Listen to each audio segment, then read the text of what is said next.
Lo primero ha sido la destrucción de 3 glaciares. Y estos glaciares, lamentablemente, son la reserva de agua que tiene el Valle del Huasco. El día de mañana podríamos no tener agua y si la tenemos, contaminada. El agua es para el hombre, fuente de vida. Nadie vive si el agua termina herida. Nadie vive si el agua se hunde en el suelo. El agua es para el hombre, vida y consuelo, regalo y cielo. Es un proyecto que no solo va a destruir el medio ambiente, sino que además van a llevarse todo el oro de la región, es la mina de oro más grande del mundo a futuro, sin pagar nada de impuestos, ni en Chile ni en Argentina. Se acogen a una serie de beneficios que fueron firmados ya durante los gobiernos de Frei y de Menem en ambos países y que les significan grandes ventajas. Uno de los obstáculos de la Barrick Gold fue que la mina se ubica entre territorio chileno y argentino, pero fue fácilmente solucionable gracias a los gobiernos. En diciembre de 1997, Carlos Menem y Eduardo Frei Ruiz-Tagle, presidentes de Argentina y Chile respectivamente, firmaron el Tratado entre la región de Chile y la República de Argentina sobre integración y complementación minera, que otorgaba beneficios ilegales a la empresa Barrick Gold, estableciendo una zona franca sin regulación ambiental ni de ningún tipo para ninguno de los dos países. Esto porque la legislación chilena no permite la compra de terrenos para extraer recursos naturales a menos de 20 millas de la frontera chileno-argentina. Pero al reposicionar el límite, más bien ceder territorio y soberanía, no a Argentina, sino que a un país virtual, esto queda sin efecto. Son 340.000 kilómetros cuadrados de territorio de Chile y Argentina que fueron entregados y ninguno de los dos países tiene soberanía sobre este territorio rico en reservas de agua y recursos mineros. Este país es el país Barrick Gold. Para entenderlo bien, es como que Pascua Lama estuviera emplazados o traslapándose a concesiones mineras que son de terceros, que serían los querellantes. Exacto, y es más, existe un juicio que data del año 2001, que está en el 14 Juzgado Civil de Santiago, cuyo tribunal decretó ya en esa fecha una medida precautoria de prohibición de celebrar actos o contratos sobre esas pertenencias mineras donde, insisto, está emplazado el proyecto Pascua Lama. Y sin embargo se celebraron actos y contratos posterior a la prohibición decretada por el tribunal. Y eso es lo gravísimo, porque acá no solamente se trata de una celebración de acto y contrato entre particulares, sino que el Estado de Chile, el año ya 2004, suscribe el decreto 179, que es un protocolo binacional con Argentina, que tiene por objeto implementar e impulsar desde el punto de vista práctico la implementación de este proyecto. El decreto 179, que promulga el protocolo adicional específico al Tratado sobre Integración Minera con la República Argentina para el proyecto minero Pascua Lama, fue firmado para impulsar en aspectos técnicos concretos el proyecto minero. Algunos de sus artículos son: Artículo 8. Las mercancías nacionales o nacionalizadas de una u otra parte que ingresen al área de operaciones o salgan de la misma no estarán afectas al pago de derechos, impuestos, gravámenes y recargos de orden aduanero o tributario que pudieran afectar la destinación aduanera respectiva, siempre y cuando ese ingreso o salida se efectúe por el mismo territorio. Artículo 19. Al área de operaciones solo podrán ingresar las personas autorizadas por los servicios públicos competentes. Artículo 44. Sobre los recursos hídricos. De acuerdo con lo dispuesto en el artículo 6 del tratado, se entenderá que las partes permitirán a los inversionistas de una y otra el uso de toda clase de recursos naturales necesarios para el desarrollo del negocio minero, comprendiéndose de este concepto los recursos hídricos existentes en sus respectivos territorios, aunque no tenga la calidad de recurso hídrico compartido. Pero parece que este no es ni Chile ni Argentina, acá tenemos el tratado del país de Barrick. Sí. Un poco más allá había un glaciar que ellos, el glaciar Concorta, que está un poco más abajo. Claro, inmenso, esa ya no existe. Artículo 50. Cualesquiera de las partes podrán denunciar el presente protocolo una vez transcurridos 30 años desde la fecha en su entrada en vigor, mediante una notificación por escrito a la otra parte. En tal caso, la denuncia surtirá efecto una vez transcurridos 3 años de recibida la mencionada notificación. Este decreto número 179 fue firmado el 13 de agosto de 2004 por Soledad Alvear, ministra de Relaciones Exteriores, y el presidente de Chile, el señor Ricardo Lagos. En 2009, Cristina Fernández y Michelle Bachelet, presidentas de Argentina y Chile respectivamente, firmaron varios acuerdos de cooperación. Fernández se reunió en la Casa Rosada con miembros de la Barrick, incluido su fundador Peter Monk, en una reunión privada en abril de ese año. Días después, altos ejecutivos de la minera se reunieron con Bachelet en La Moneda. Una semana después, públicamente en Maipú, se firmaba, entre otros, un convenio secreto entre las dos naciones. En ese acuerdo tributario, Argentina resigna el derecho esencial de un Estado a recaudar impuestos, al ceder el 75%, la potestad tributaria en favor de Chile, en realidad, en favor de la Barrick. Todo esto de esta histórica forma.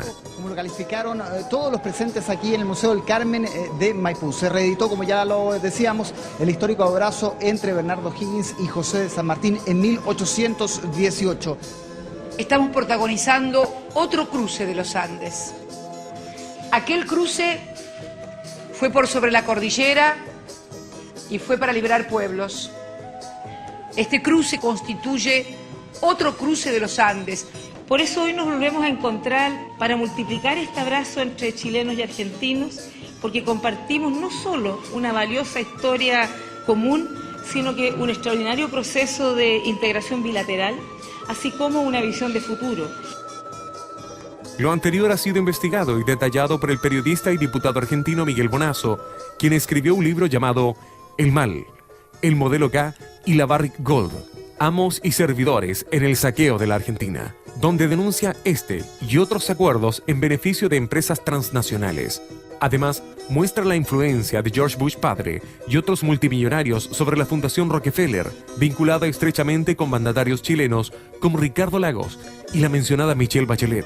De hecho, a meses de abandonar el cargo en septiembre de 2009, la presidenta Bachelet y autoridades chilenas de paso en Estados Unidos, en la reunión de alto nivel sobre cambio climático de la ONU, fueron invitados a una lujosa cena privada organizada por Council of the Americas, organismo que reúne a empresarios transnacionales que hacen negocios en países latinoamericanos como Barrick Gold. También en el organismo participan los conglomerados chilenos, empresas CMPC del Grupo Mate, Celulosa Arauco del Grupo Angelini, Antofagasta PLC de Andrónico Luxic, Corp Banca de Álvaro Sayé, dueño de La Tercera, y el Mercurio S.A. con Agustín Edwards.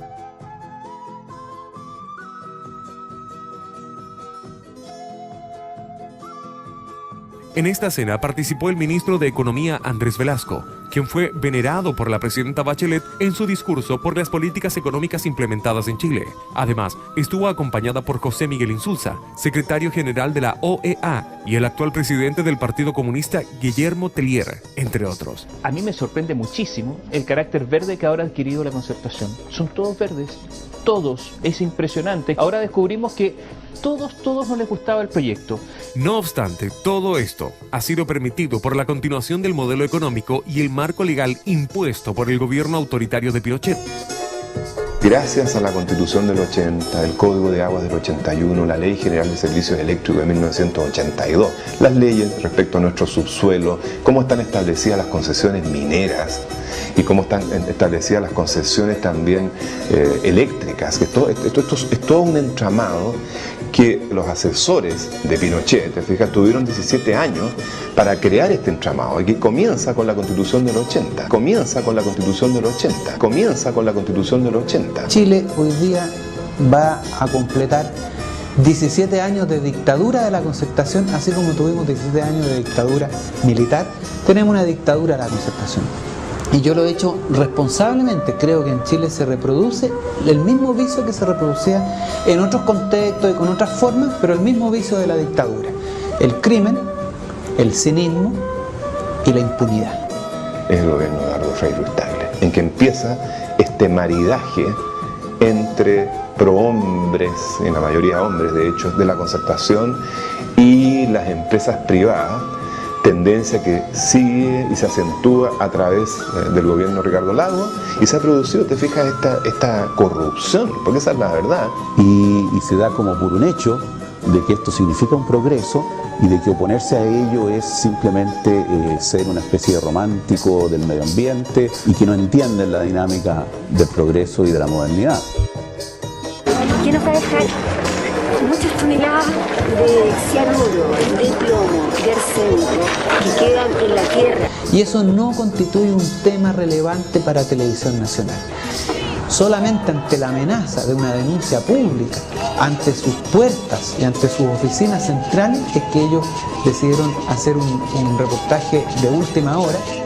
Eso es lo que prueba de la reproducción del vicio de la dictadura, ¿no es cierto? Cuando teníamos medios de comunicación que ocultaban esto, que ocultaban el delito, que ocultaban el abuso, hoy día tenemos exactamente lo mismo, medios de comunicación que ocultan el vicio, que ocultan el abuso, que ocultan los verdaderos problemas.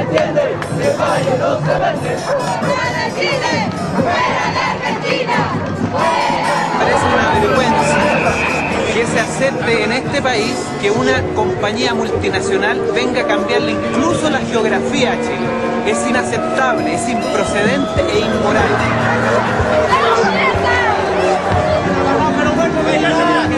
Yo me llamo Luis Fabra, soy concejal de acá de Alto del Carmen y mira cómo me tienen, por defender el valle. Todos nos hemos equivocado alguna vez en la vida. Lo importante es reconocer el error y tenemos el derecho a cambiar. Si la Concertación dice nos equivocamos un montón, y en todo esto tenemos el derecho a pensar distinto, nosotros podríamos de verdad tener un poco de respeto. Pero decir que siempre estuvieron en contra de un proyecto, la verdad es que lo único que hace es que la clase política sea cada vez una clase más desprestigiada ante los ojos de los ciudadanos. Al final este valle se va a morir porque van a contaminarlo y no va a haber agua en el río. Por ejemplo, en el río de Copiapó, parece, o de Serena, ya no hay nada de agua. En los ríos, porque yo he ido para allá y ahora los ríos están secos, no hay nada, hay basura. Por eso yo digo que Pascual Lama no va a hacer nada acá, va a solo contaminar el valle.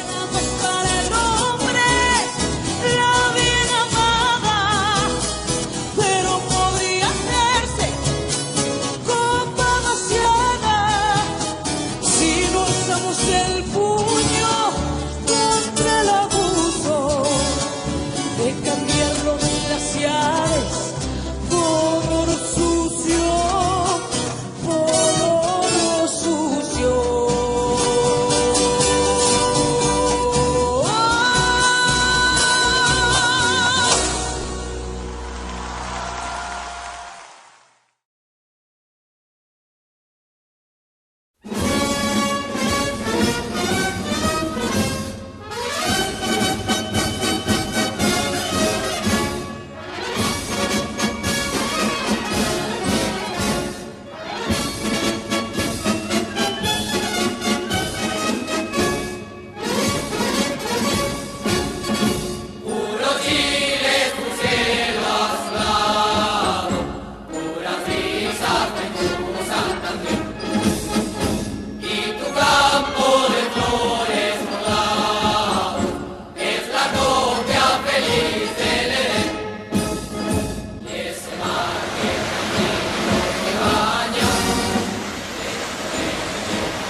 Hoy vamos a hablar de un tema muy importante, del mar.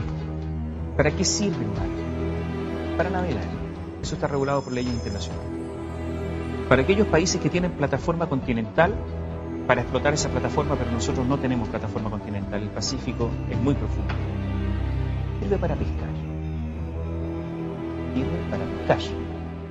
Hay una ley, curioso cómo se llama, Ley de Límites Máximos de Captura por Armador, imagínense, del año 2001. Estableció derechos históricos a los que ya pescaban. Y esa ley termina su vigencia ahora. Había una intención del gobierno de licitar las cuotas de pesca, de que se terminaran los derechos históricos, de que pudieran acceder nuevos actores, porque finalmente los peces son de todos los chilenos. Y así se había comprometido el presidente Sebastián Piñera, el antiguo ministro Fontaine, pero llegó Pablo Longueira y cambió todo. El proyecto de modificación de la actual ley de pesca que impulsa el ministro de Economía y candidato presidencial Pablo Longueira, es la parte final de un largo intento de privatización y de expropiación de las pesquerías del país, y que a través de este proceso que lleva ya más de 10 años se intenta entregar en esta oportunidad los recursos pesqueros del país gratuitamente y a perpetuidad a 7 familias que controlan el 85% ya de las cuotas globales de la pesca industrial. Este proceso comenzó en el gobierno de Ricardo Lagos, el cual reconoció derechos históricos a las compañías industriales como el paso previo para iniciar los procesos de entrega y de privatización de las pesquerías del país a estos grupos empresariales. Y lo segundo, el tema de las cuotas, y eso ya es lo más complejo, porque recordemos que el año 2002 lo que hizo el proyecto de ley aprobado por el gobierno de Lagos fue otorgar estas concesiones a quienes históricamente habían pescado, los grandes empresarios. Proyecto de ley aprobado por el gobierno de Lagos. Primero hay que ser presidente. Por ejemplo, como pequeños armadores hemos participado 14 veces en la licitación y las 14 veces hemos perdido. Entonces me llama la atención. Tenemos una legislación que favorece a un muy pequeño grupo de empresas durante mucho tiempo, que le da rentas enormes a esta empresa y además ni siquiera han sido capaces de explotar eficientemente el recurso, sino que sobreexplotan una y otra vez y terminamos sin pesquería. El proyecto de ley es fundamentalmente ecológico. Este es un proyecto que lo que quiere es justamente que nuestro mar le pueda entregar a los chilenos los recursos que tiene. Y para eso necesitamos justamente sustentabilidad. La sustentabilidad de la que habla el ministro Longueira no es nada más que la sustentabilidad de las grandes empresas pesqueras. Los recursos pesqueros en Chile están absolutamente colapsados. Ese es el otro tema, ¿de qué derechos históricos me hablan? Colapsados. Obviamente, partimos con el langostino colorado en los años 70. Después vino la sardina española, que se diezmó en 3 años. Después viene la merluza española. Después el jurel, la merluza común.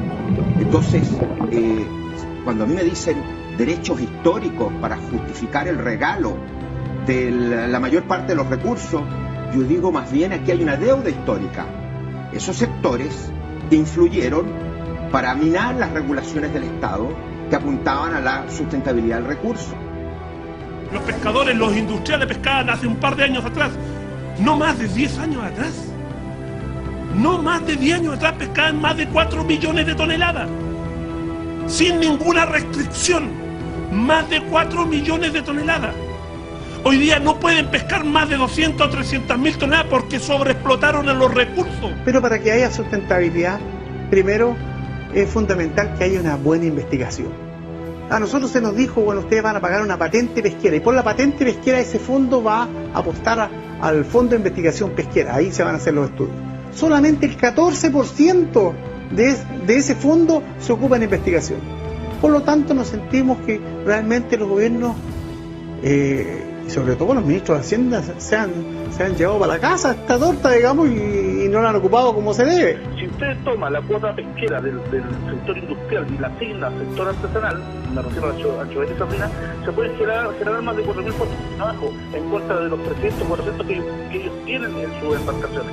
Otra de las aberraciones que comete el ministro Longueira y el Ejecutivo a través de este proyecto de ley es no respetar los tratados internacionales suscritos y ratificados por Chile, como el convenio 169. Entre ellos está el convenio 169 de la Organización Internacional del Trabajo, OIT, que obliga a los estados a consultar a los pueblos originarios en materias que les afecten. Las Pianchis significa gente del mar, ellos son gente del mar y el Estado y este gobierno una vez más los omiten, los discriminan. Ninguna de las propuestas nuestras fueron incluidas en el proyecto de ley. Lo aprobó íntegramente, le regaló nuevamente todos los peces a los mismos de siempre y esta ley se los quiere regalar a los industriales. Por eso lo aplaudo públicamente. Creo que usted no merece esta ley de ese impacto que tiene día. Fue diputado traicionó a su gente y hoy día la está apaleando, le está disparando. Esa es la forma de gobernar. Esa es una forma de gobernar su criterio. Respóndele al pueblo. En primer lugar, no la prensa, nosotros. Yo creo que lo que tenemos que hacer es poder entendernos con respeto. El que me dijo que era un huevón de mierda, Concha su madre. Así se expresa este señor subsecretario de Pesca. Que el gobierno lo sepa, que lo sepa la opinión pública. Con respeto. Bueno, yo agradezco la visita de la diputada y bueno, estar junto a los pescadores para mí es bueno. Ahí se ve que ella está luchando por el pescador artesanal, al cual nosotros los orgulleces de esta diputada por lo que está haciendo, porque eso los trae confianza de que está luchando por su región. Diferente habría sido recibir la donación y no haber trabajado con ningún trabajador de la pesca artesanal, ni tampoco con los trabajadores laborales. Diputada, entonces, para ir despejando algunos temas, porque en esta respuesta me queda la sensación de que usted está consciente de que recibió donación de parte de Corpesca, ¿sí o no? Puede ser que sí, claro que sí. Nosotros pensábamos que lo iba a apoyar con lo que dijo, pero lamentablemente en las votaciones no se refleja eso. En las votaciones que hace la señora Marta Isasi van todas en contra de la pesca artesanal, todo. Y en nombre de los pescadores artesanales de mi región, reitero mi voto a favor de esta iniciativa para así preservar la primera milla marina a los verdaderos pescadores artesanales. He dicho, señor presidente. Marta. Han votado todas las señoras Marta, ¿cómo y señores. Resultado de la votación. Por la afirmativa, 58 votos, 44 en contra, una abstención. Rechazada la indicación. A favor de esta iniciativa, Aquí hay una ley que está arreglada entre cuatro paredes, son muy pocos los senadores que están sacando la cara por el pueblo, pero aquí la gran mayoría de los senadores están pagados por sus favores políticos y simplemente ahora se están arreglando por debajo de cuerdas o por encima de cuerdas, porque ya todos nos hemos dado cuenta que esto es evidente. Que se liciten cuotas de captura. Como no son dueños del mar, si viene un empresario que a lo mejor va a ofrecer mejores condiciones laborales, puede acceder a cuotas. Llamó la atención el voto del senador Fulvio Rossi, que tenemos en línea. Creemos que el senador Rossi, militante del Partido Socialista, está traicionando los idearios del Partido Socialista, apoyando a los empresarios de este país. Aquí hay un negocio político, campañas políticas que se vienen el próximo año y aquí hay una ley a través de campañas políticas, nada más. Cuidado, venirme a hablar así, vos de mierda. Los señores senadores legislen hacia el pueblo, mirando a este territorio y devuelvan los recursos que pertenecen a Chile. Y no se los dejen a las 7 familias hoy día proclamados en 4 grandes conglomerados. El pequeño sector al que favorece esta ley está conformado por 7 familias que forman 4 grupos económicos. Las familias son Angelini, Fernández, Lecaros, Giaconi Santa Cruz, Izquierdo, Sarkis y Stengel. El grupo Angelini, con participación de la familia Lecaros, comandan la pesquera Horizon, que agrupa varias empresas pesqueras. Los Stengel y los Fernández unieron sus empresas conformando la pesquera Camanchaca. El grupo Giaconi Santa Cruz, con la familia Sarkis, forman el grupo Blumar. Y la familia Izquierdo, unida con una empresa europea, conforman el grupo Mar Food. La ley 19.653 impide a los parlamentarios debatir y votar leyes donde estén comprometidos sus intereses y los de su familia, hasta tercer grado de consanguinidad. El senador RN Carlos Larraín, en su declaración de patrimonio, afirma tener participación en una de las empresas del grupo Horizon. El senador DC, Andrés Saldívar, señaló no sentirse inhabilitado para votar. Quiero decir aquí, quiero decirlo con claridad, presidente, y quiero jurar frente a este Senado. No tengo ningún interés personal en temas de pesca. Sin embargo, su hermano Manuel Saldívar y su sobrino Felipe Saldívar tienen altos cargos directivos en Corpesca del Grupo Angelini. El senador UDI Alejandro García Huidobro ha sido parte de la empresa del sector pesquero navarino como gerente de una de sus subsidiarias. Proyecto de ley es fundamentalmente ecológico. El hijo del senador Jovino Novoa, del mismo nombre, ostenta el cargo de gerente de finanzas de Sano Seafoods, perteneciente a la sociedad Nahuel Buta, en la que el senador UDI declaró tener participación. Usted fue el propulsor de la ley de pesca. ¿Cómo analiza esto? ¿Hay vicio en la ley si es que efectivamente se pagó algún parlamentario? No me consta que se haya pagado. Siempre la ley de pesca ha sido muy polémica y lo importante es que la logramos sacar con un gran nivel de consenso. Perdón, pero ¿ese consenso será real? O sea, lo de Marta Isasi, que hay una empresa como Corpesca que efectivamente reconozca que se pasó plata. El consenso fue tan real que es una ley que La gran mayoría de los pescadores artesanales hoy día están todos disfrutándola, se transfirieron recursos muy importantes de la industria a la pesca, sacamos una gran ley y muy importante y todos aquellos que viven tanto la industria como la pesca artesanal están disfrutando de ella. ¿Cuántos cagando de toda la familia de pescadores? ¡Ladrón! ¡Corrupto! ¡Rata! ¡Metiste la pesca artesanal a unos pocos industriales desgraciados!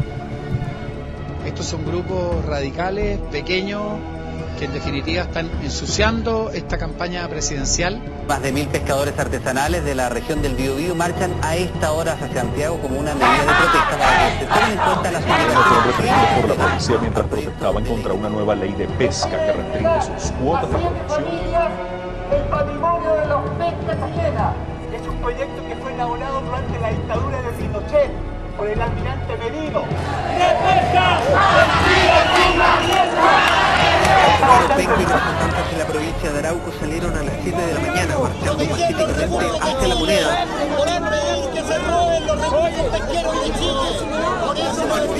Ese es el presidente de la República que tenemos ahora, que no escucha al pueblo, porque es otro más, es un negociante, es un empresario que viene a apoderarse más de este país, no más, nada más. Pequeñas formas de movilización que tenemos. No nos desafíen, los pescadores artesanales somos fuertes. Trabajamos más de 12 horas, levantamos 30 kilos con un puro brazo. Y a todos estos güeyes que están aquí y en el Congreso los vamos a ir a cuidar siempre, toda la vida. Lamentablemente, en un proyecto de esta naturaleza es imposible dejar a todos contentos. Una ley que va a perjudicar sin duda a la pesca artesanal. Aquí nadie es dueño absoluto de la verdad. Me da la impresión que el señor ministro y el gobierno se creen dueños de la verdad, pero aquí también hacemos un llamado a los parlamentarios de todas las políticas de mi sector parlamentario. Con la famosa ley de pesca de Piñera, mire cómo me tiene. Absurda para justificar un compromiso que ellos tienen con las 7 familias más ricas de este país, que son los dueños de la pesca y de las empresas. Contenta con una resolución que es netamente una mariconada. Entonces, por eso nosotros estamos tratando de... Hicieron de la suya. Mira, nosotros trabajamos más de 12 horas, pagamos impuestos, votamos, elegimos nuestra autoridad y lamentablemente ninguno de estos nos respalda. Ganan 5 millones de pesos en el Congreso sentado.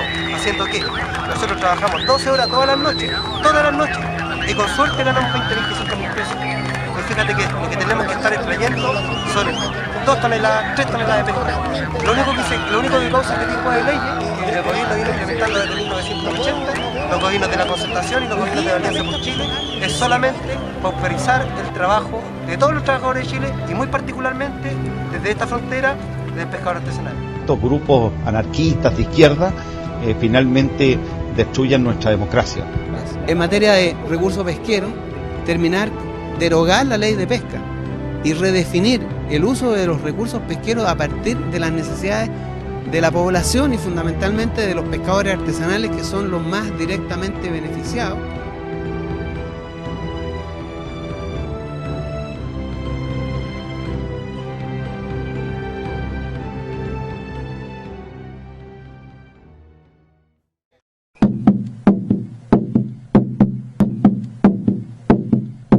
Arauco tiene una pena que no la puedo callar. Son injusticias de siglos que hoy todos ven aplicar. Nadie le ha puesto remedio, pudiéndolo remediar. Levántate, buen chullar. Un día llega de lejos. Entonces son 2 preguntas. ¿Qué sucede con las leyes que atentan contra los derechos humanos en Chile? ¿Y qué sucede con la emancipación del territorio del pueblo mapuche? Tenemos que conversar con ellos, porque no vamos a llegar con la solución hecha, predeterminada. Estas son las ideas que nos mueven. La Constitución política debe reconocer al Estado de Chile como un Estado que contiene a muchas naciones y a muchos pueblos. Debe esta Constitución también reconocer sus autoridades y su autonomía y su autodeterminación como nación. Decimos además que hay que compensar al pueblo mapuche por los daños que el Estado chileno le ha infligido. Y esto requiere estudiar y determinar cuáles son esos daños y compensarlos. Además, creemos también que hay que restituir tierras, sobre todo aquellas que fueron expropiadas en el último proceso de desarrollo de la industria forestal el oligopolio de la gran industria forestal y maderera en Chile se ha alimentado de la usurpación de tierras respecto al pueblo mapuche. Una de las primeras medidas que vamos a tomar va a ser poner en libertad a todos los presos mapuches procesados por ley antiterrorista.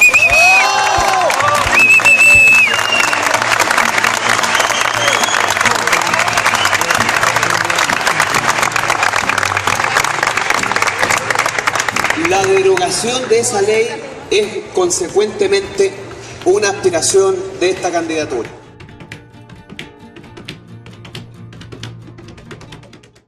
Dos conglomerados políticos han gobernado Chile en las últimas décadas y se han constituido y acomodado en la institucionalidad heredada de la dictadura militar. Es la llamada clase política. Olvidando muchos de los principios de sus partidos, han traicionado sus ideologías políticas entregándose al mercado, acordando entre ellos la profundización y perpetuidad del modelo económico. Y es que el poder del dinero ha corrompido a toda la sociedad chilena, de modo paulatino, incentivando la competitividad y el consumismo, haciendo creer a las personas que todo es transable, vendible, comprable. Hoy la sociedad chilena no tiene derechos garantizados. Salud, educación y previsión son negocios declarados y aceptados por todos. Los horrores de la dictadura militar han hecho pensar que cualquier cosa que viniese después de eso es aceptable o un tipo de gratificación.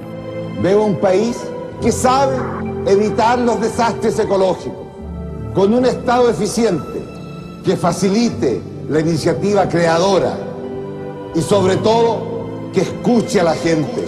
De esta manera, los gobiernos han escuchado al pueblo el día de las elecciones y han gobernado sin él el resto de días de sus mandatos. Para algunos todavía es aceptable que dar el voto el día domingo una vez cada varios años es la única posibilidad de cambiar algo, la única manera de hacer política.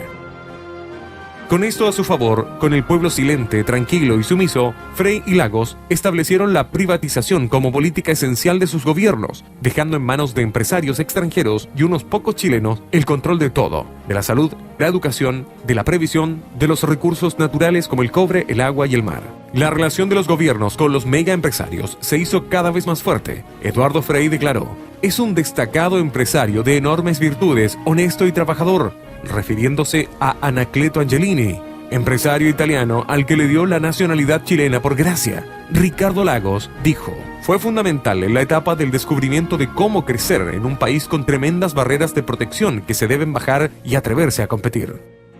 Por tanto, le liberó de esas barreras con la Ley Corta de Pesca en 2002 y junto con la Ley Larga de Pesca más conocida como la Ley Longueira, dio perpetuidad a gozar de prácticamente la totalidad del mar chileno, no precisamente a él, porque se murió, pero a su sobrino Roberto y un selecto grupo de empresarios.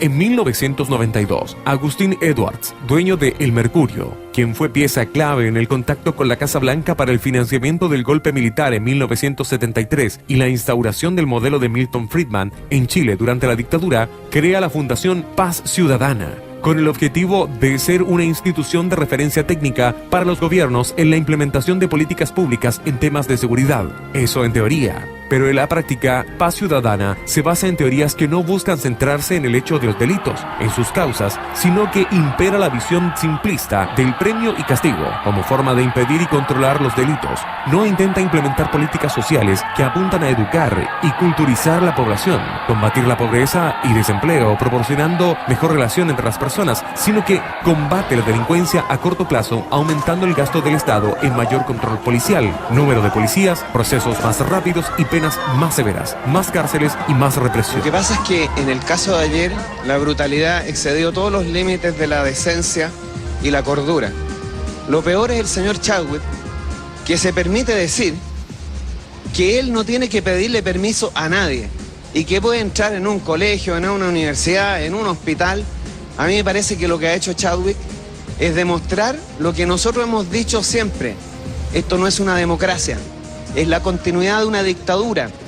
Aquí se instala la brutalidad como manera de gobierno y el señor Chadwick debería ser juzgado criminalmente por lo que hizo ayer y por sus declaraciones.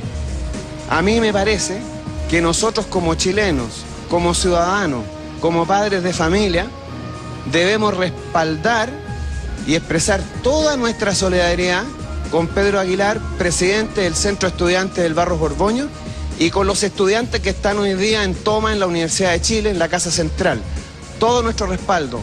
Nosotros, si llegamos al gobierno, y nosotras, vamos a modificar radicalmente los comportamientos de Carabineros, porque nos parece que son dignos de la peor de las dictaduras y no de una democracia. Pero, ¿qué tiene que ver una institución que se declara apolítica y autónoma con la relación entre los políticos actuales y el poder económico? Pues al parecer, basta mirar quiénes conforman el directorio y los distintos cargos administrativos y técnicos que han formado parte de Paz Ciudadana en sus 21 años de existencia. Algunos nombres: Agustín Edwards, Sergio Vitar, Bernardo Mate,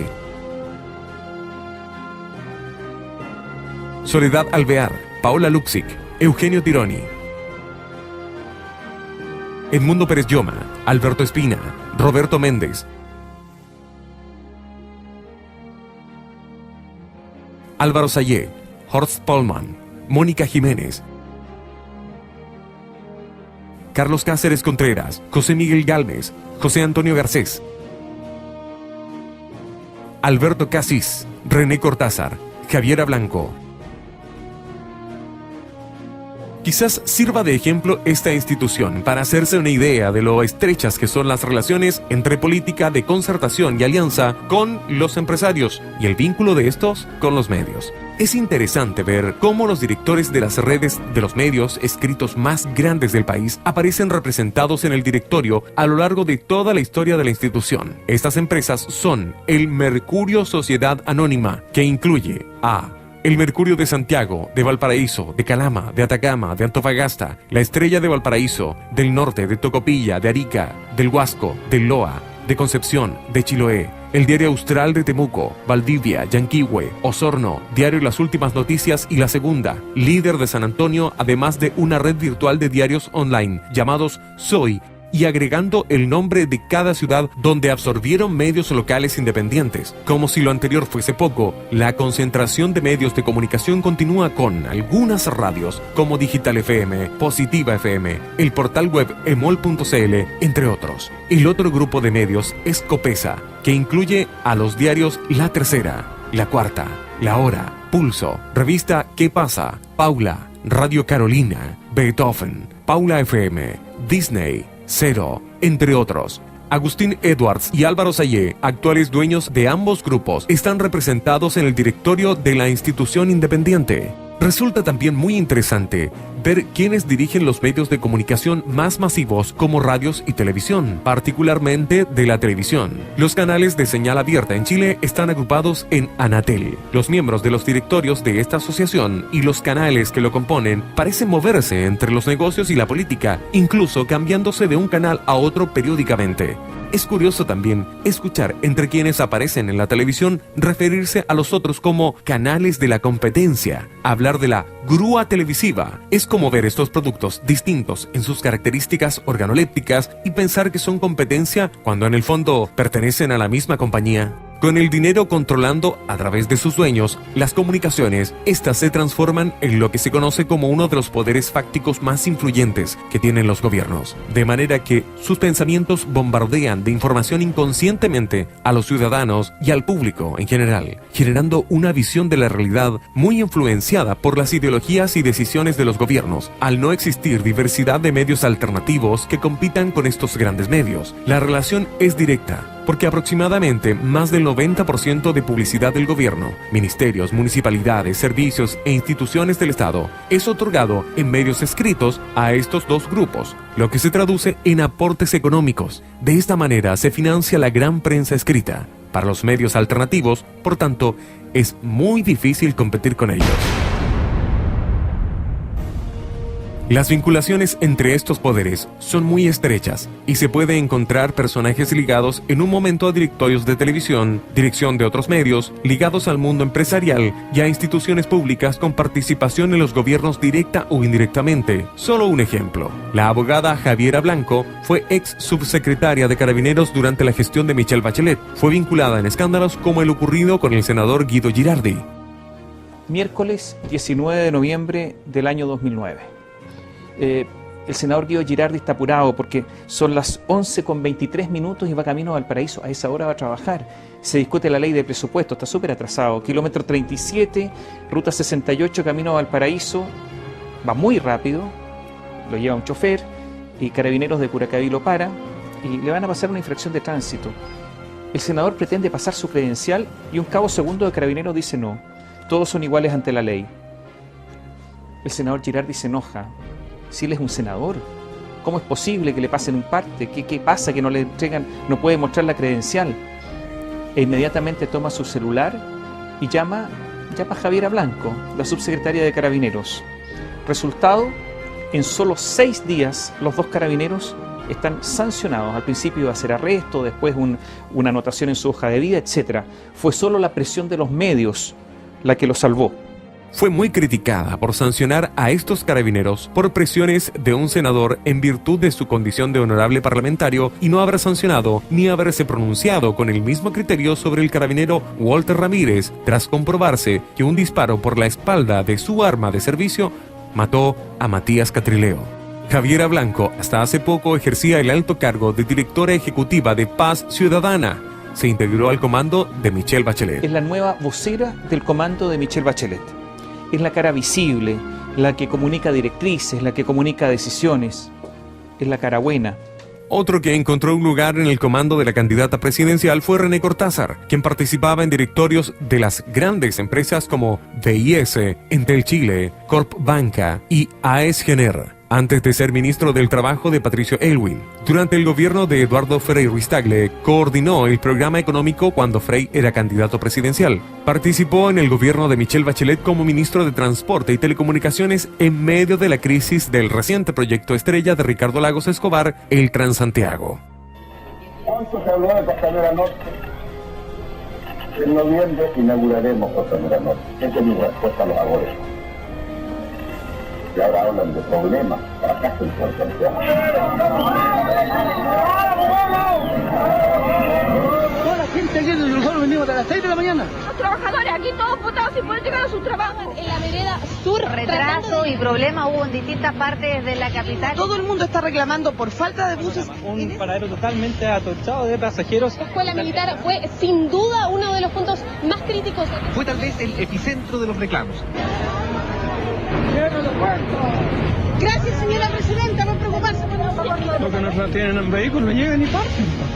Nosotros aquí esperamos. Y prometió que en diciembre el Transantiago iba a estar muy bien, que iba a mejorar sustancialmente. Y si no lo hacía, él se iba, de todas maneras. Llegó diciembre y no, el Transantiago era un caos. René Cortázar renunció pero con elástico. Michelle Bachelet le dijo que no, que siguiera y él siguió. Violó su propia palabra. Hoy día ha sido integrado al comando de Michelle Bachelet. La Superintendencia de Valores y Seguros SBS resolvió sancionar por distintas infracciones a la Ley de Mercado de Valores y Ley de Sociedades Anónimas a un total de 22 exdirectores y ejecutivos de la empresa La Polar por el escándalo descubierto de las ilegales repactaciones unilaterales que efectuaba la empresa a sus clientes. René Cortázar fue multado por 700 unidades de fomento por haber sido uno de los miembros del directorio de La Polar. Andrónico Luksic, principal representante del multimillonario Grupo Luksic, dueño entre otras de Telefónica del Sur, Lipigas, Terpel, AFPs Provida y Hábitat, de las radios Concierto, Sonar FM, Play FM, la mayoría de las empresas mineras y del consorcio empresarial Quiñenco, que agrupa entre otras empresas a Shell, la manufactura Madeco, la Compañía de Cervecerías Unidas SU, El Sur y el Banco de Chile. Se compró Canal 13 en 2010 y mandó a buscar a Cortázar para ponerlo al frente del directorio. 15 años antes, Cortázar conformó el directorio de TVN en el alto cargo de director ejecutivo por 5 años, por lo que tenía experiencia de ese tipo de cargos. Son solo un par de ejemplos de los muchos que se pueden encontrar, de personajes que participan del mundo de los negocios, los medios de comunicación y de los gobiernos democráticos. Ejemplos que hacen evidente la relación entre política y negocios en los medios de comunicación son el actual presidente de la República, Sebastián Piñera, quien fue dueño de Chilevisión desde 2005, cuando era candidato presidencial, y lo vendió solo tras las presiones constantes de la ciudadanía. Mega lo maneja la familia Solari, dueña además de Sodimac, Falabella, Hipermercados Totus, Aguas Andinas, Club Hípico de Santiago, la empresa aérea fusión de LAN-TAM, entre otras. El actual directorio de TVN tiene a 5 de sus 8 miembros vinculados actualmente o en el pasado a los negocios. En el actual directorio de la red 6 de sus miembros estuvieron vinculados a otros canales de televisión o a otros medios de comunicación. En el actual directorio de Canal 13, 9 personeros han tenido participación en otros medios de comunicación. 8 tienen o han tenido vinculación con grupos económicos y empresas privadas y 5 han participado directamente en labores políticas. La conclusión es evidente. Los poderes actúan como uno solo, conspiran con los intereses de la minoría, no quieren dejar su situación de comodidad y ambicionan más en desmedro de quienes apenas pretenden sobrevivir. Relaciones de poder de este tipo se dieron en todos los ámbitos, sin respeto por los impactos sociales ni medioambientales que el llamado desarrollo podría tener. Esto fue representado fielmente por Michelle Bachelet, quien aprobó 42 termoeléctricas en su periodo presidencial, quien además traicionó junto con la alianza a los estudiantes secundarios y pidió ayuda a los Estados Unidos para reprimir al pueblo mapuche, tal como lo hizo años antes el dueño del Mercurio para financiar el golpe militar. El mismo quien años más tarde era homenajeado por la clase política de todos los sectores. La elección que nos realizó en el año 2006, y no olvidamos tampoco la represión ejercida hacia el pueblo mapuche y que se acuerde de Patricio Troncoso, y que tampoco olvidamos los proyectos termoeléctricos e hidroeléctricos que aprobó, y uno, el más reconocido acá en Santiago, como es el Alto Maipo.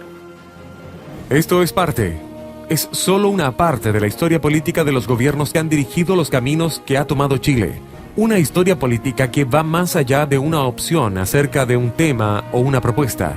Es parte de las ideas honestas que mueven profundamente a los políticos, a sus visiones acerca del presente y el futuro del país. Ninguno de estos gobernantes intentó cambiar la constitución escrita por Jaime Guzmán y sus amigos, ni al sistema binominal, ni los códigos laboral, minero, de aguas, etc., que rigen el sistema económico político social de Chile. Nuestro país debe avanzar en la construcción de una verdadera ética de comportamientos públicos. Esta coalición, que ha gobernado a Chile durante 20 años, deja ahora el poder con la frente en alto. Pónganse ustedes una mano en el corazón y ¿qué prefieren? ¿Lo de antes o lo de hoy? En un rato más voy a referirme exactamente a los puntos que ustedes están señalando. Democracia es que usted pueda estar en las calles gritando, mi amigo.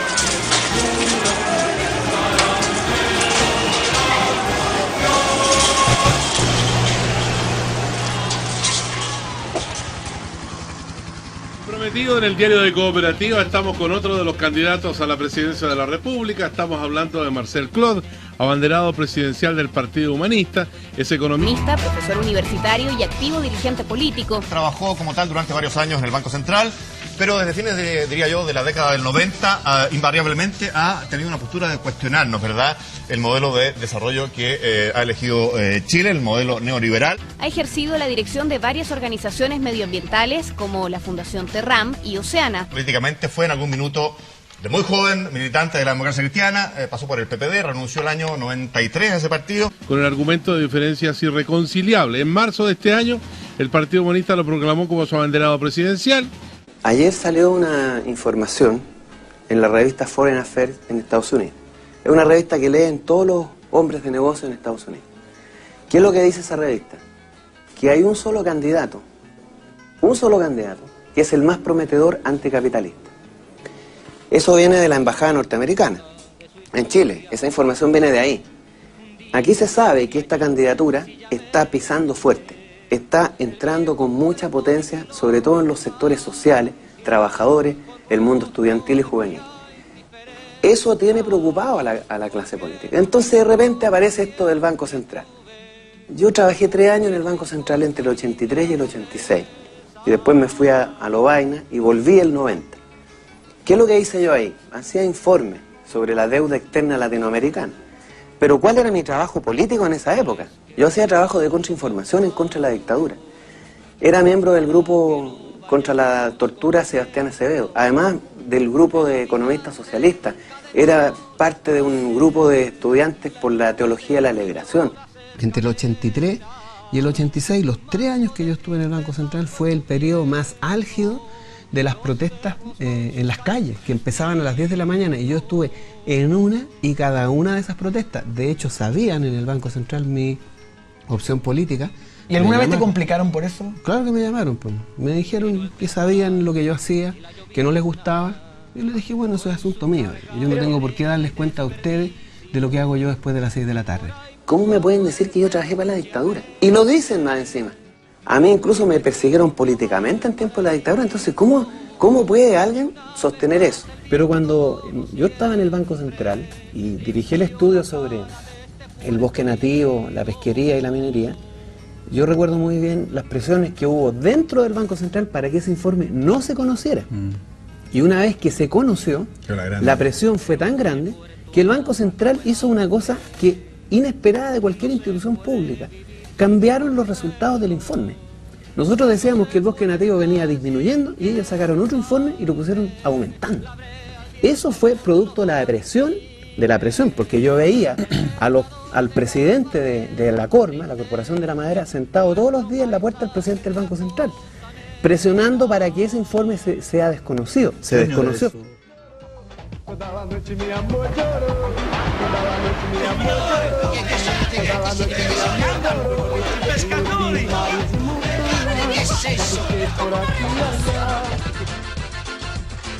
Mientras veíamos su cupira, Marcel Claude publica el libro Una vez más en la miseria, donde analiza profundamente la manera en que se usan en nuestro país los recursos mineros, hídricos, energéticos, pesqueros y forestales.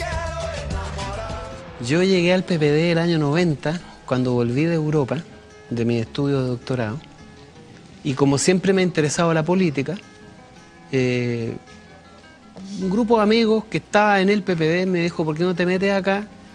Estamos en la concertación, está partiendo el gobierno de Elwin, y este partido tiene posibilidades de incorporar reflexiones nuevas, porque era un partido sin contenido, era un partido sin proyecto, sin ideología, era un partido que quería ser básicamente instrumental, y no tenía reflexión, no tenía historia política, no habían elementos que constituyeran una mirada de país, una mirada... Pero sí tenía líderes con mucha historia política. Sí, pero venían o del Partido Socialista, o del Partido Comunista, o incluso de sectores de derecha. Entonces, yo junto con otras personas entramos ahí e intentamos darle contenido a esto. Y de hecho le dimos harto contenido. ¿Y qué pasó finalmente que te vas el 93 o 95? El 93, a fines del 92, digamos. Fue justo antes de la elección de Magnef. ¿Tuviste algún problema específico con alguien? Muchos problemas, pero ¿Con harto. quién? Con Sergio Vitar particularmente, que era el presidente del partido. Porque yo tenía la responsabilidad de la Comisión Económica y de la Comisión Programática. Y el problema mayor fue en la Comisión Programática porque logramos armar una discusión, un debate político mayúsculo, grande, de 300 personas más o menos. Todos jóvenes de ese entonces, estamos hablando hace 20 años atrás. Y le dimos contenido, toda la reflexión sobre la sustentabilidad, la crisis de la modernidad, los proyectos posmodernos, toda esta reflexión. O sea, tú estabas feliz trabajando ahí. Claro, y llegamos a un, yo todavía me acuerdo, un encuentro programático, y ahí discutimos esto, y a Sergio Vitar no le gustó mucho. No le gustó nada, digamos. ¿Y como político te lo planteó directamente? No, directamente no, porque los políticos ¿Te lo mandó a decir? Son ¿Te lo mandó a decir? Me planteó decir que mira, estas cosas no son para estos tiempos, y pescó el documento programático que habíamos construido y lo guardó en un cajón y llamó a José Joaquín Brunner para que se hiciera cargo de la comisión. Nosotros además habíamos hecho una reflexión crítica profunda y de hecho le hicimos un cuadrillazo al entonces ministro de Economía, Carlos Minami, y le cantamos la cancioncita completa, porque estaban haciéndose los lesos con la privatización de empresas públicas, lo del cobre, lo de la deuda subordinada, y finalmente porque ya estábamos viendo esto de la conversión del proyecto de la concertación hacia la herencia de la dictadura, empezó el mismo día. Entonces nosotros empezamos el 90, el 91 y el 92 ya la cosa estaba clara para dónde iba ese barco. Y tú esperabas otro camino. Exactamente. O sea, Oye, nosotros queríamos cambiar la herencia de la dictadura. O sea, había que terminar con las AFP, con las ISAPRES, la nueva constitución, la reforma del sistema binominal. Todas esas cosas eran parte del proyecto original de cambio de la dictadura. Entonces, Al 92 ya Perdón. la cosa se sabía para dónde iba y algunos nos fuimos y nos fuimos para siempre. Tras su salida del Banco Central, Marcel creó la Fundación Terram en 1997. Su propósito fue crear una propuesta de desarrollo sustentable en el país, capaz de satisfacer las necesidades de las generaciones presentes sin comprometer el derecho de las generaciones futuras a gozar de mayores grados de bienestar. Su idea central es que el desarrollo social va ligado al desarrollo económico, comprometiendo el adecuado trato al medio ambiente. En su manifiesto ecosocialista afirma que, para el ecosocialismo del siglo XXI, no podrá haber lucha social sin lucha ambiental. El año 2002 enfrenta un juicio con los hermanos Adolfo y Andrés Saldívar, presidentes del Partido Demócrata Cristiano y del Senado, respectivamente, por su corrupta conducta referida a conflictos de interés de su familia, con el grupo Angelini, en la participación de empresas ligadas al rubro pesquero, mientras se discutía la ley de pesca que beneficiaba a esos pocos grupos económicos en desmedro de los pescadores artesanales. Nosotros lo denunciamos por corruptos, porque eran corruptos y son corruptos, son políticos corruptos. ¿Que se van a querellar de nuevo? Que se lo hagan de nuevo. Si es que, mira, nosotros demostramos que eran corruptos. Se demostró ante los tribunales. Y después el señor Saldívar, ¿en qué terminó ese proceso? Le ganamos el juicio 5-1. Hubo 5 fallos a favor mío y 1 a favor de ellos. El principio, en donde me declaran reo, me declaran en arraigo. Y en todo términos eso. Sencillos para la gente que nos escucha, ¿corruptos por qué? ¿En qué consistía su corrupción? Ellos un parlamentario no puede promover leyes ni votar leyes cuando tienen intereses hasta en tercer grado de consanguinidad. Ellos tenían hermanos trabajando para las empresas pesqueras. Eran accionistas, 18 familiares de la familia Saldívar involucrados como accionistas de empresas pesquera, y el presidente del Senado promoviendo la ley que le entregaba las cuotas pesqueras en 95% al grupo Angelini, el mismo que le financiaba a la madre de los Saldívar campañas de buena voluntad, de caridad. Era un maridaje escandaloso. Deja Terram en 2003 para incorporarse a la recién creada sede de la Fundación Oceana en Chile. ¿No le va a pesar en ningún momento esta complicada salida que tuvo de Oceana hace ya algunos años? Pero ¿cuál fue mi complicada salida de Oceana? El problema de Oceana fue una cosa muy sencilla.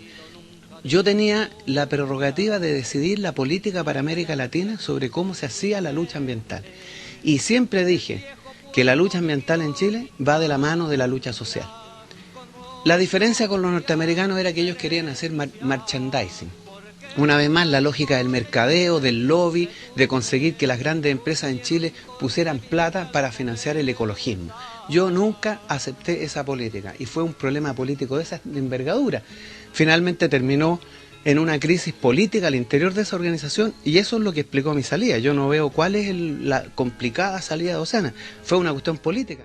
Respecto a su salida, en un comunicado público, Marcel declara: yo he elegido luchar por los cambios políticos y sociales que hagan más sustentable la vida de los hombres. He elegido luchar por la libertad de expresión, los derechos ciudadanos, la protección de los recursos naturales y de la biodiversidad. Lo he hecho durante más de 15 años. Oceana sabía quién era yo al convocarme a actuar en América Latina como su representante. No he hecho sino que lo que creo justo y moralmente apropiado. Si mi actuación les incomodaba, entonces lo que correspondía era separar caminos en forma respetuosa y mutuamente beneficiosa. Marcel Claude, economista, 6 de diciembre de 2006. Respecto a su labor en Oceana, un empleado que trabajó para él publicó en Facebook, para aclarar ciertas cosas que se han dicho, lo siguiente: déjeme comenzar con lo primero que despertará suspicacias en quien quiera que lea estas líneas. Marcel Claude fue mi jefe por 4 años, por lo tanto, si ahora hablara mal de él, podrían pensar que estoy montando una venganza, pero si hablo bien, habrá quien diga que somos amigos, socios políticos o algo parecido. Ni lo uno ni lo otro. Por eso escribo esto en mi Facebook personal, porque al no tener cómo demostrarlo, espero el voto de confianza de ustedes que me conocen en mayor o menor grado. Tampoco me interesa ni creo relevante analizar aquí su propuesta programática o sus ideas políticas. Cada uno tiene su opinión y me parece que lo valioso que puedo aportar va por otro derrotero. Dedico por tanto estos párrafos a quienes aún no saben por quién votar y se conformarían con saber si su candidato es una persona decente. Veamos, Marcel era director ejecutivo de la filial sudamericana de una ONG dedicada a proteger el océano. Fue escogido por el directorio debido a su desempeño en la creación y conducción de Terram. Desde ese cargo, Marcel nos embarcó en proyectos nacionales como la lucha contra Pasco Lama, la matanza de cisnes en el río Cruces. Denunciamos la muerte de peces en el río Mataquito Quito, también por Celco. Hizo campañas educativas sobre conservación ambiental, impulsó investigación científica sobre diversos temas, como la disminución de la población de tiburones en Chile debido al finning, cruel práctica que implica capturar al pez, cortarle las aletas y devolverlo agonizante al mar, y el impacto de la salmonicultura en el fondo marino. Cuando fue elegido siempre aclaró que tenía una agenda política, y eso fue aceptado por el directorio de la ONG, hasta que ese directorio cambió, y por ende cambiaron las reglas. Cambió todo, excepto Claude, y eso finalmente le costó el cargo. Varios renunciaron con él en señal de solidaridad. Yo no renuncié y me mantuve alrededor un año más en esa institución. A menudo almorzaba junto a todo el equipo en la mesa de reuniones. También abundaban las pichangas. Creo que sería mejor presidente que volante de creación.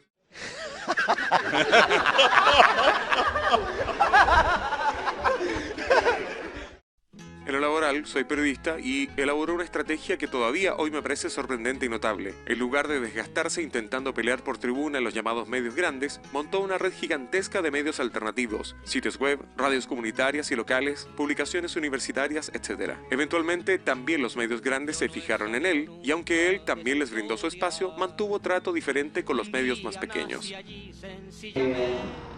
El cobre, al igual que todos los recursos naturales en Chile, lo que está pasando con la actividad pesquera, lo que pasó con el salitre, lo que está pasando con el bosque chileno, es más o menos un patrón similar que hemos observado, que venimos observando desde el origen de nuestro país, desde el tiempo de la colonización española. Esta temática de la sustentabilidad no es un tema moderno para nosotros, no es solo un tema reciente, es la característica, el patrón, el paradigma de cómo se ha desarrollado nuestro país y el resto de América Latina. Se descubre un recurso natural, se explota hasta su extinción, hasta sus límites económicos y hasta sus límites naturales, genera una enorme concentración de riqueza que se trasvasija hacia otros lugares del planeta o dentro de Chile en ciertas familias, en ciertas oligarquías. Al mismo tiempo se observan procesos de desencanto popular con esta actividad, o sea, movilización obrera, movilización popular, por el problema de la pobreza, de la falta de pagos decentes, de condiciones laborales no muy apropiadas, por no decir definitivamente indecentes, que es la característica del trabajo que hoy día está dando la globalización a nivel planetario. Y finalmente, una vez que se extinguen estas actividades, que se caracterizan, entre otras cosas, por hechos tan singulares como que los jerarcas de estos grupos transnacionales que operan en nuestros países son siempre ampliamente recibidos en grandes recepciones y lujosas recepciones por el presidente de la República, y a los trabajadores, a los obreros, a los chilenos que protestan por las condiciones en que se hace esta actividad, se les aplica simplemente la represión. De su personalidad les puedo comentar que es irónico hasta ser cáustico y que está pendiente de muchas cosas al mismo tiempo. Su humor es variable, pero nunca lo vi maltratar a un subordinado ni faltarle el respeto. Al revés de muchos. Tiene el valor de ser cordial con sus iguales y valiente con los que se sienten superiores. Aunque es vanidoso, como todo político que se precie de tal, no tenía miedo de delegar funciones y confía en sus equipos de trabajo. Pero si perdía su confianza, era muy difícil recobrarla. Claude es un tipo consecuente hasta la médula. Lo que se ve en la tele es la realidad. Como dije al principio, no voy a pronunciarme sobre sus ideas, pero sí sobre sus actos. Fue un jefe decente y respetuoso de sus trabajadores, lo que a estas alturas no es menor. Creo que el rasgo que mejor lo define es su intensidad, ese afán de ir por delante frente a todo, sin otro norte que la defensa de sus convicciones. Marcel, ¿qué pasa con la denuncia del Diario 1 de una demanda por tema de cotizaciones con empleados? Sí, bueno, mira, el Diario 1, como todo el mundo sabe, y lo hemos dicho muchas veces, fue un proyecto político, no era una empresa. Nunca tuvo trabajadores, éramos todos colaboradores de ese proyecto. Nadie tuvo contratos de trabajo, ni tenía una oficina, ni tenía horario, nada. Los que trabajábamos ahí mandábamos una columna, un artículo por semana y por correo electrónico. Lo que ocurrió ahí fue que el diario simplemente no pudo seguir. Yo llegué a una deuda personal de más de 15 millones de pesos, no podía seguir endeudándome para pagar estas colaboraciones porque siempre se pagaron, y cerramos el diario. Nadie fue despedido porque nadie estaba contratado, y hubo dos periodistas que no les gustó y usaron todos sus argumentos legales mintieron, faltaron a la verdad, cometieron perjurio y de esa manera lograron instalar esto como un problema entre trabajador y empleador, y nunca fueron trabajadores y yo nunca fui su empleador. Éramos socios de un proyecto político y no un proyecto empresarial. Vamos igualmente a conversar en torno a este tema. Hay una demanda de 16 millones de pesos, llegan a detenerlo, él tiene que hacer una transferencia electrónica de plata de 4 millones de pesos, posteriormente iba a ser igualmente detenido para pasar la noche, sin embargo, él, por la ayuda de una tercera persona, deposita algo más de dinero. ¿Cuál es el conflicto real en todo este tema? Donaldo Duque, explíquemelo desde todo su conocimiento. Ocurre lo siguiente, aquí hay un tribunal de familia que fijó una pensión de alimentos. Esta mañana a la casa del candidato presidencial Marcel Clod por un tema de pensión alimenticia que según Clod ya está resuelto. Miguel Acuña tiene los detalles, nos cuenta. Adelante. Claro, lo de la pensión de alimentos, mira, yo tengo 3 hijos, los 3 son ya mayores de edad. Los 3 son mayores de edad. Todavía estoy pagando pensión por la justicia, me establece seguir pagando pensiones por una hija que ya no corresponde pagarle, otra que vive conmigo, y por el uno que vive con su madre es el que tiene casi 18 años. He pagado 23 años, me hice cargo del 100% de todas mis obligaciones durante 23 años hasta que mis hijos eran casi adultos. Me faltaron 4 años, de los cuales la mitad de las obligaciones las he pagado siempre. Y yo no he podido pagar en los últimos 2 años, una parte no he podido pagar. Pero al momento que llegó la PDI estaba todo pagado, salvo un diferencial que era lo que me había condonado mi hija porque vive conmigo, porque no corresponde. Y eso fue la causa del escándalo. ¿Qué ocurrió? Salió en todos los canales. Nosotros estuvimos en Valparaíso, llenamos la Universidad Católica de Valparaíso, llenamos la Universidad de Valparaíso, salió la gente a la calle, fue una tremenda manifestación. Ni un solo canal dijo nada. He llenado todas las universidades, hemos sacado las conferencias de las universidades a las calles, hemos hecho campaña en el terreno, nunca nos han escupido, nunca nos han insultado. ¿Y los medios dónde estaban cuando esta campaña se está desplegando? No existen. Porque nosotros nunca nos imaginamos que iba a llegar tanta gente.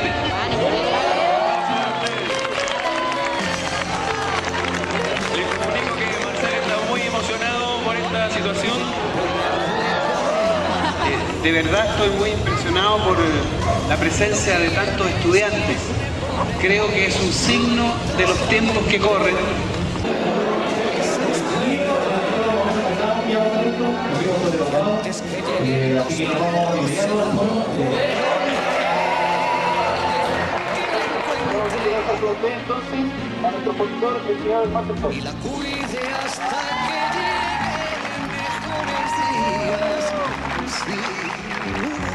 Oye, no sé, no es posible apreciar, de establecer algún vínculo más directo con los estudiantes. Bueno, podemos bajar, ¿no? Bajar un poco, ¿no? Lo tengo aquí.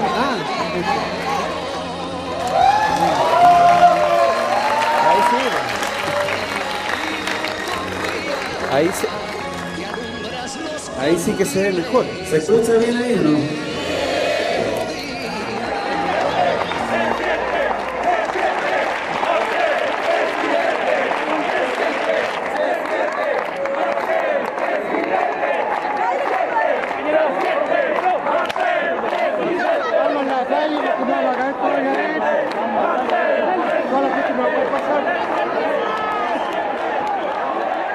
Valparaíso, donde se me indica que hay una importante reunión, una importante manifestación de estudiantes principalmente en torno a la charla que daba el candidato a la presidencia Marcel Clod. Vamos a queremos transitar desde una sociedad del lucro, una sociedad que a lo único que le ofrece oportunidades es a los grandes empresarios, a los inversionistas extranjeros, a los políticos que se venden por unas pocas monedas para pasar leyes de pesca, los trabajadores que quieren hacer cultura.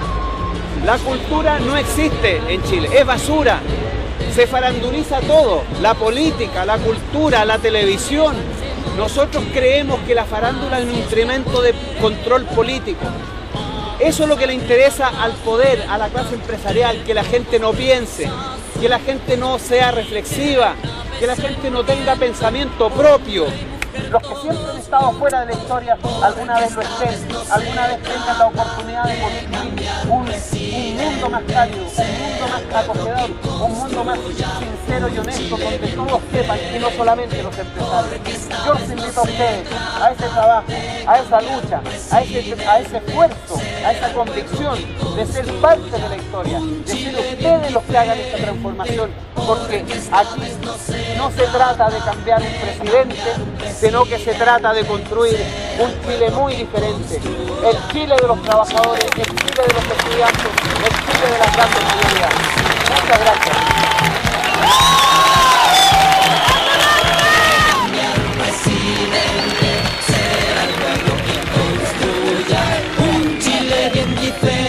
Y que a estos no los escuche nadie, no los vea nadie, que no sepamos que Marcel Clod fue aclamado en una manifestación en Valparaíso hace pocas horas atrás.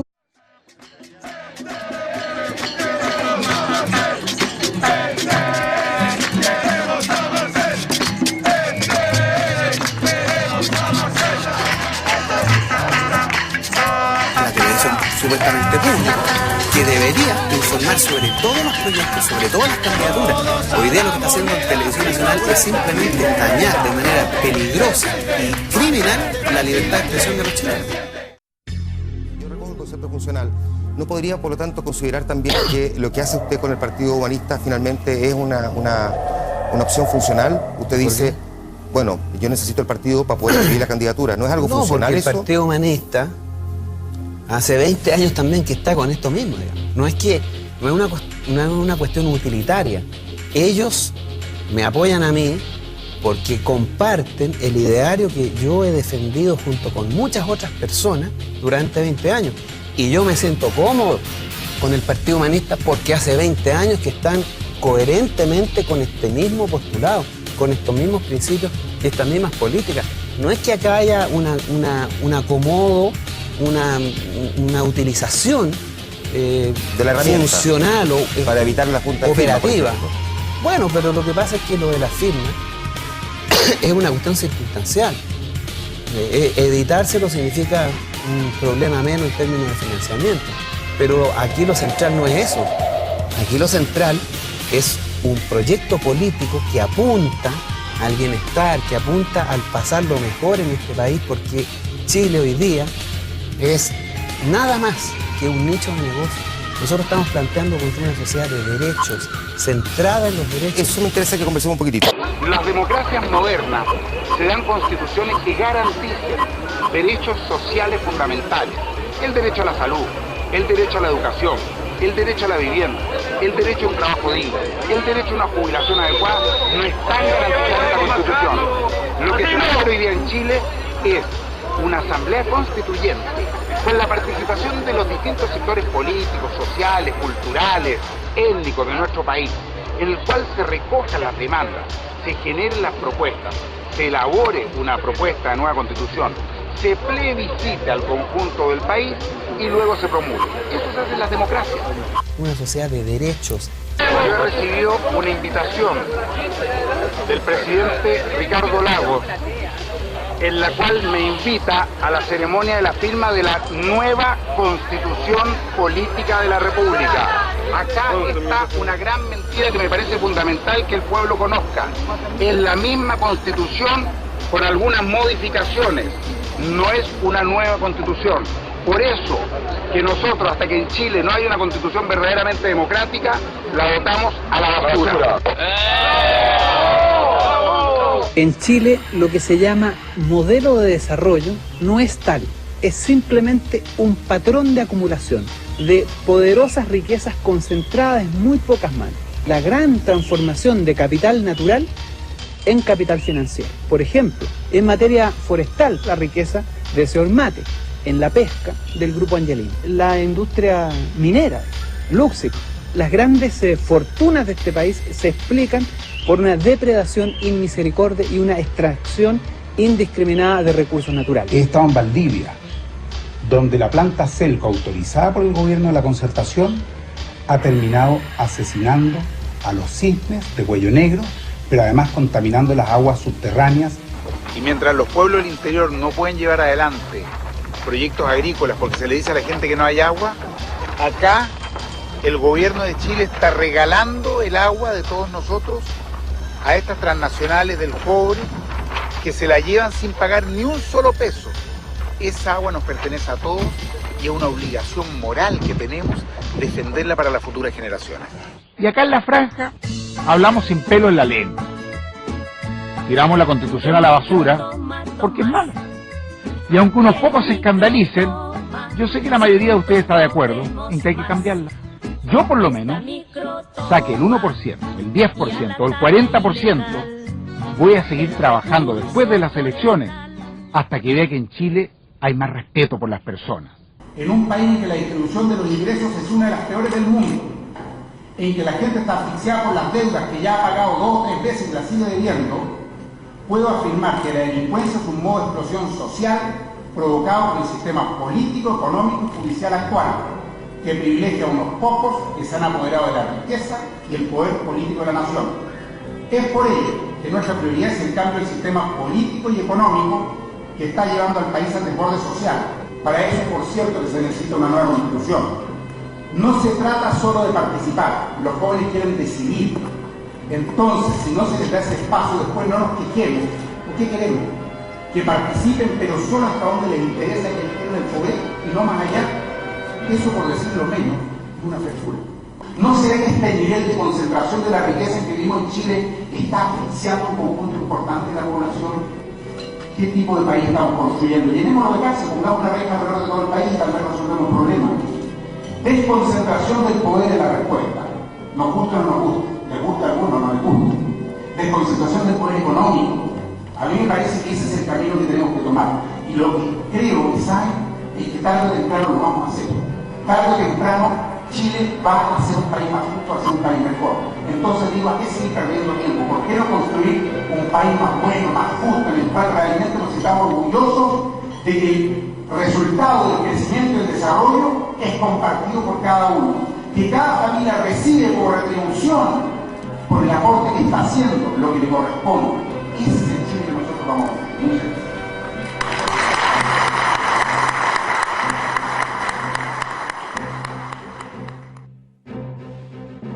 La vida de Marcel Claude está marcada por la defensa de sus ideales, el desarrollo económico y social del país, de la mano de la protección del medio ambiente. Una visión ecológica que va más allá del interés económico. Mira a la protección de un ambiente sustentable en sintonía con la comunidad, con las necesidades de esta. Su pensamiento supone el alcanzar un estado superior para los pueblos, la llamada patria grande, Latinoamérica, como una sola, orgullosa de sus raíces, de sus pueblos originarios, de sus pesares y males, de sus triunfos y riquezas naturales y culturales.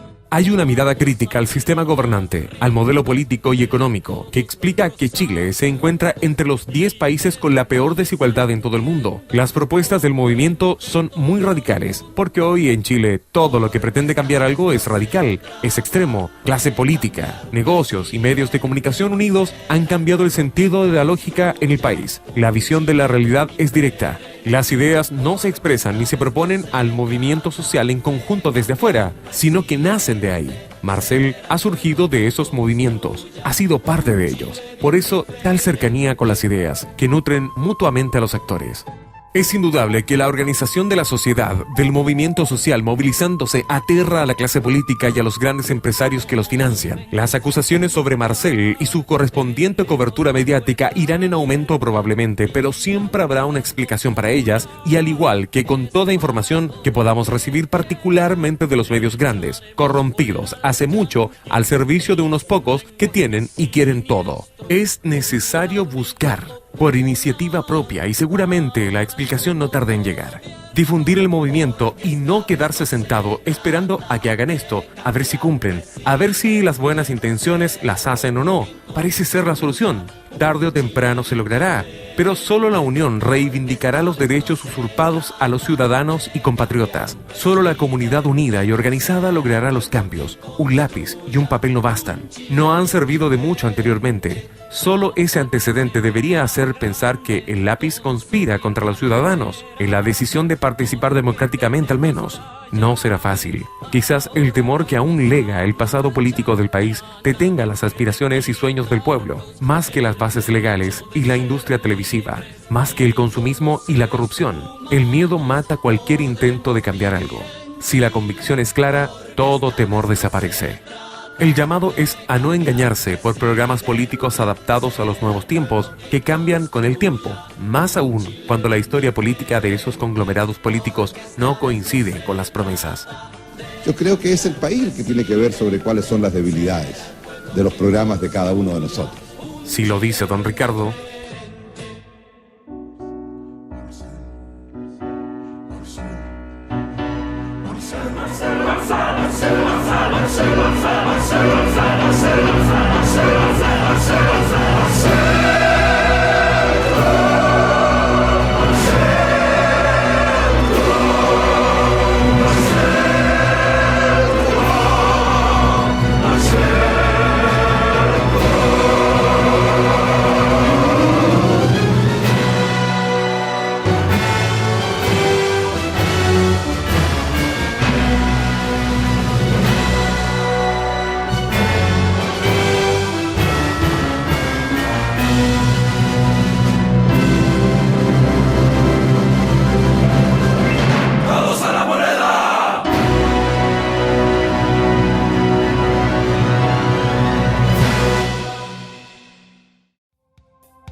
Todos juntos a la moneda, es el grito que hay en mí. Si tú quieres cantamos juntos, ya más nadie lo va a impedir. Muchos años hemos esperado, esas promesas no se van a cumplir. Si el descontento te ha enseñado algo, lo que tú quieres nadie lo hará por ti.